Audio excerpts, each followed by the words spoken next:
दोस्तों नमस्कार। आप हैं पनगोत्रा कंसेप्ट के साथ।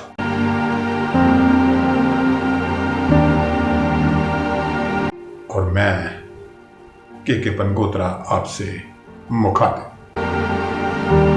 चुनावों का दौर है, सरगर्मी तेज है, तो इस बार भी हीरानगर विधानसभा क्षेत्र की बात करते हैं। दोनों उम्मीदवार एडवोकेट विजय शर्मा जी और राकेश चौधरी साहब, दोनों में इस वक्त कांटे की टक्कर है। ये आम आवाम के बीच जाकर इस बात का आभास हो जाता है कि टक्कर कांटे की है। कुछ चीजें इस हलके के बारे में हीरानगर। एडवोकेट विजय शर्मा पार्टी के बलबूते काफी मजबूत हैं, पार्टी के बलबूते। और राकेश चौधरी पार्टी के बलबूते नहीं, बल्कि इनकी जो सामाजिक गतिविधियां रही हैं उनके कारण आजकल इनकी ये जो छवि बन रही है वो एक स्वीकार्य छवि बनती जा रही है, जहां ये किसी के खिलाफ नहीं बोलते। हालांकि भाजपा के खिलाफ उन्हें बोलना चाहिए, लेकिन बहुत ज्यादा बोलने से वो परहेज कर रहे हैं। समझो कि जो भी कह रहे हैं वो ना के बराबर है, और जो है वो जरूरी भी है। अक्सर आम आवाम के बीच आजकल चूंकि माहौल ही चुनावों का है, चौकों पे, चौराहों पे, चौपालों पर चुनावी चर्चा रहती है। और यहाँ कहीं भी 10, 12, 5, 7 लोग हों तो आवाम की जो राय है उसका हमें पता चलता रहता है। एक बात मैंने नोट की है, जहां भी 8, 10, 12 भाजपा समर्थक होते हैं, कई बार कोई नुक्कड़ सभा होती है,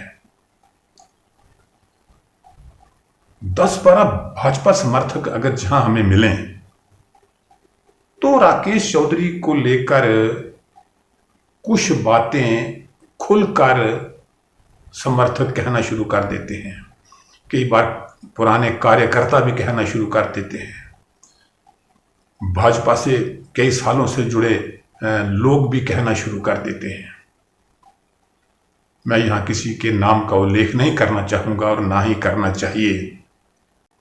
एक स्वीकार्य छवि जो है वो राकेश चौधरी की बनती जा रही है। तो कुछ बातें, एक बात कि राकेश चौधरी अपनी बात करते हैं, किसी के खिलाफ बात नहीं करते। यानी कि अगर वो विरोध में कोई बात करना चाहते हैं तो ऐसा लगता है जैसे उन्होंने कोई सीमा तय करके रखी हुई है कि इस सीमा से मुझे आगे नहीं बढ़ना है। क्योंकि ऐसा होता है कई बार कि अगर आप किसी का हद से ज्यादा विरोध करोगे तो उसमें होता यह है कि जिसका आप विरोध ज्यादा कर रहे हैं उसके साथ आवाम की संपेथी हो जाती है, सहानुभूति हो जाती है। ऐसा भी होता है, कई बार हो भी सकता है। कुछ भाजपा समर्थक भी स्वीकार करते हैं कि अगर राकेश चौधरी जीत गया तो फिर आने वाले सालों में भाजपा जो है वो हीरानगर में जाग नहीं पाएगी। दूसरी बात, तीसरी बात ये कि ये कट्टरपंथी नहीं है। और उधर भाजपा के एडवोकेट विजय शर्मा साहब भी काफ़ी मजबूत दिखाई दे रहे हैं। और वैसे भी मैं यहाँ किसी को हराने या जिताने की बात नहीं कर रहा, मैं एक विश्लेषण कर रहा हूँ। एक निष्पक्ष तरीके से मैं अपनी जो बात है वो आपके साथ साझा कर रहा हूँ। तो विजय शर्मा भी काफ़ी मजबूत हैं और पार्टी का पूरा समर्थन उनके साथ है। कई बार ऐसा लगता है कि अगर पार्टी पीछे हट जाए, उधर से भाजपा पीछे हट जाए और उधर से कांग्रेस पीछे हट जाए, मान लो कि दोनों आज़ाद उम्मीदवार हीरानगर में खड़े हो गए, तो राकेश चौधरी का पलड़ा कुछ भारी भारी लगता है। खैर, एक कांग्रेस के उम्मीदवार हैं और दूसरे भाजपा के उम्मीदवार हैं। वैसे भी हीरानगर, जैसे मैं पिछले विश्लेषण में भी कह चुका हूं, हीरानगर भाजपा का गढ़ है। और एडवोकेट विजय शर्मा जी के साथ पूरी भाजपा, स्थानीय नेतृत्व से लेकर शीर्ष नेतृत्व तक एडवोकेट विजय शर्मा के साथ पूरी भाजपा खड़ी है। बड़े बड़े नेता खड़े हैं। मेरा निष्पक्ष विश्लेषण आपको कैसा लगा? आप सोचिए, समझिए, बताइए। पनगोत्रा कंसेप्ट को आप सब्सक्राइब करेंगे। तो इसी के साथ आज के लिए इतना ही। नमस्कार।